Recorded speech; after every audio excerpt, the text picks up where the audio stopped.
So today we are slightly off the Las Vegas Strip. I'm going to be staying at the OYO Hotel Casino. Come on.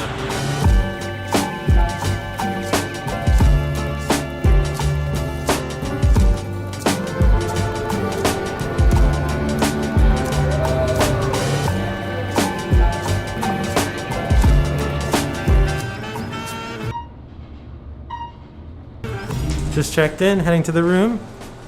9th floor.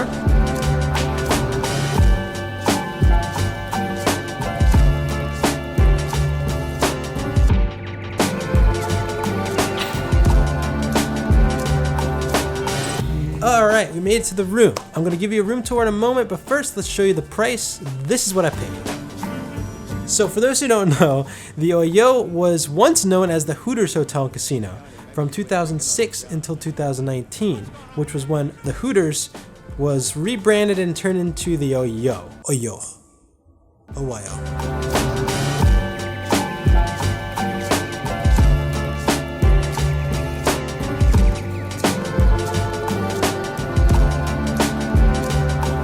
So this room really is as basic as you can get. It's not very nice, it's not very super clean, it's very average in all regards, and it even has a mirror in the weirdest, most useless place I've ever seen.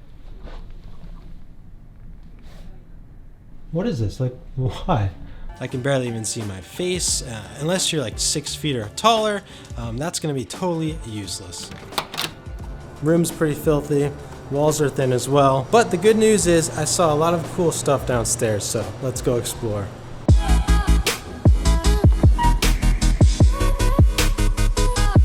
So at the bottom of the elevators, you'll first see the South Side Eatery, which is a cafe there, but unfortunately it was closed. A lot of things inside OYO aren't open unless it's really busy or the weekends, and the cafe is a good example of that. So right next to the Southside Eatery is the gift shop, which is small but has a lot of really awesome souvenirs and Vegas merch for really cheap prices. Greta and I even picked up a few things. I should also mention right next to the cafe is the entrance to the pool, which is at the very back of the casino. There are 2 towers at the OYO, the Ocean View and the Bay View. I stayed at the Ocean View during my stay at OYO. The main bar here is called the Underground, kind of a sports bar vibe to it. There's even a sports book right behind it. There's a Steak and Shake inside, as well as a Hooters, naturally, and the Hooters does have a saloon attached to it as well. It's like a separate extra bar in addition to the Hooters restaurant. Following our dinner at Hooters, Greta and I ended up just kind of bouncing around the casino for a bit, and then we headed to the Strip. We actually went to the Miracle Mile shops and saw an awesome magic show called The Mentalist. These two? Yeah. Hi everyone and welcome to the show. My name is Jerry McCambridge and I am the Mentalist. So the show was really fun. It was cool too because it wasn't very expensive, and the audience for the show was pretty small, and he involved a lot of the audience members too. So that was pretty fun. There was a good amount of humor in it as well, even though the purpose of the show is, he's a mentalist, so he's like reading minds and doing all these crazy mathematic things, and anyway, just go see it. It's pretty cheap, pretty fun, recommend it. Unfortunately, there's no video allowed. I just was able to get a few photos because they allowed photos, so yeah, you'll have to see this one for yourself.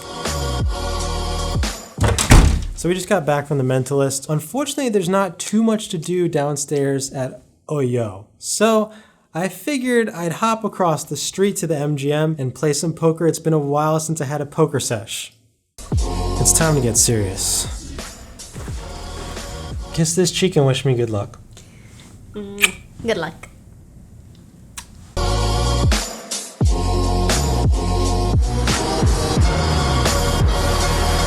I'm make my way across the street, and as I enter MGM Grand, I'm mentally preparing for warfare.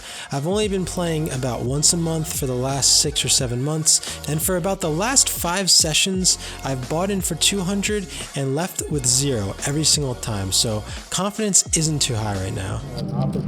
I recognize you by your voice. Oh, really? Yeah. That's pretty cool, actually. As soon as I sat down at my table, I was recognized by not one but 2 people at the table. They were subscribed to the channel, and they told me they've seen quite a few of my videos, so I feel a little bit more confident naturally, and I'm starting to just get good vibes overall.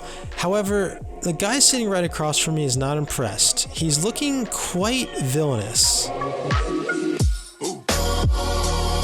The first dozen or so hands, I basically folded every single one. I wasn't really getting much, but that's okay because I'm really trying to study the table. I was quickly able to recognize a few casual players at the table, but also a few very experienced guys as well, including the guy across from me. So the first hand I decided to play, the first notable hand, I have pocket queens. Now this is a 1-2 game, which means $1 small blind, $2 big blind. So I chuck in $2 and everyone else folds around the table except for 2 other players who also only put in $2. So we're all going to see the flop, all 3 of us, for only $2. So the flop comes, it's deuce, 10, jack, rainbow, so all the suits are different. I'm feeling pretty confident. I have a pocket pair that's bigger than all the other pairs on the board, but my arch nemesis across from me has different plans and he bets.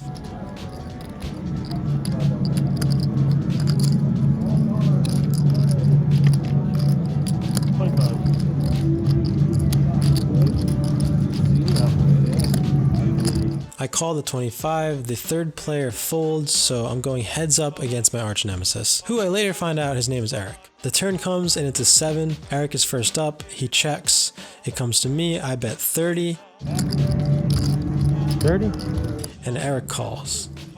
The river comes, it's another 7, Eric is up to act first and he fires 80. Ooh, 80. It's a good question, like 13. They call it like... Action's on me. I'm looking down at my queens thinking, ultimately, I'm thinking that he has to have something better than just one pair. Now, there's no higher cards than queens on the table, so I want to call. I really do want to call, but 80 is such a big bet, and I'm pretty terrified of this guy, so I'm thinking he has to have me beat. So I fold, but I show my cards, and Eric was cool enough to show his cards. He had king 7. He hit 2 7s in a row on the turn and the river. He had nothing up until then. So that sucks. Direct flight. Yeah. They got an ultra long haul. That's cool. Nice.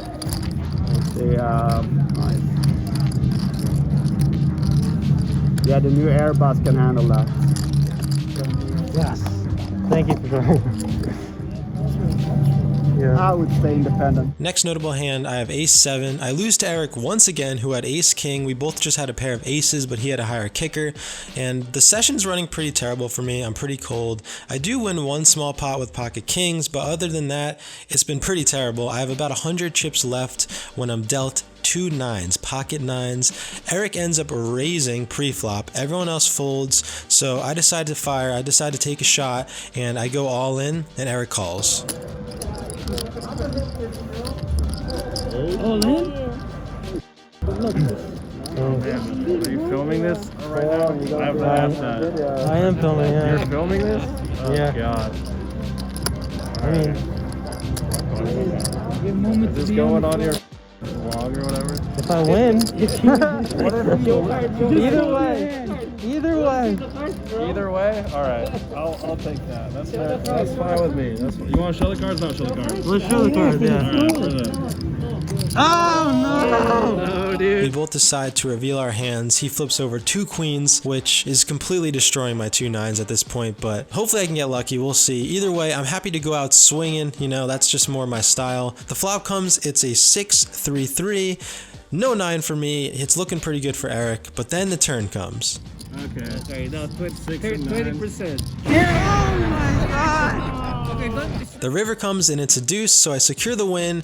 Everyone's pretty stoked. Even Eric was like, man, you deserve that. Good job. He was so nice. I really respected that from him. And I'm just happy I could keep playing. Even though it's really lucky, I'll take it.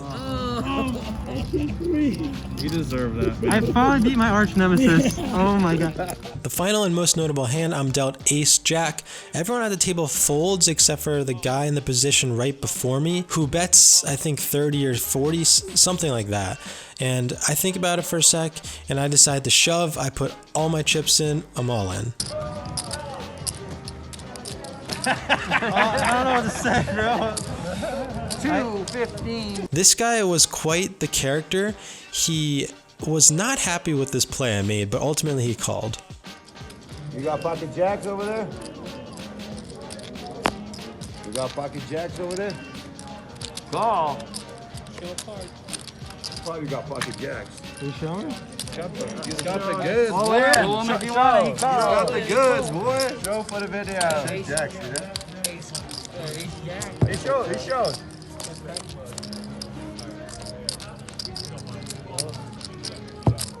Go.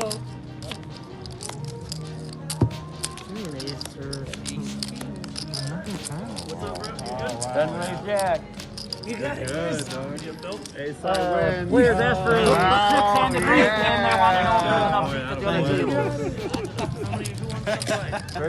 My opponent refused to show his cards until the very end, and we ultimately see that he had King Queen. My Ace Jack beat him because neither of us hit anything, so my Ace High won. I'm pretty sure this guy completely hates my guts. It's confirmed that he hates my guts because the rest of the night he's kind of muttering under his breath, criticizing everything I did, and complaining about my play here. It is what it is, man. Sorry.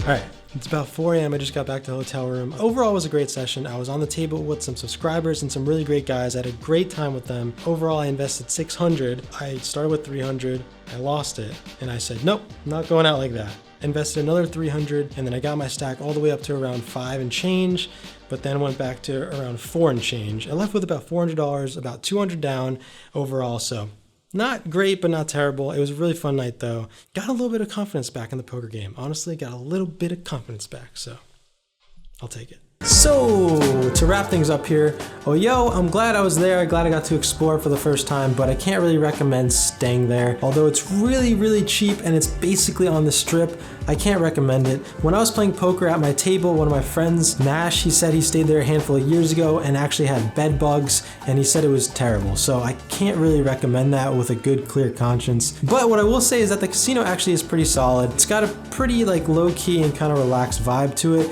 and blackjack. Their blackjack there has $1 minimums. That's what they advertise on the sign. So if you're into cheap blackjack, that's great. Maybe just go there to check out the casino and maybe go to Hooters. Hooters is always pretty solid. That's it. Thank you guys for watching. Please subscribe if you haven't already and like the video. I'd really appreciate it. And besides that, have a blessed day and I love you.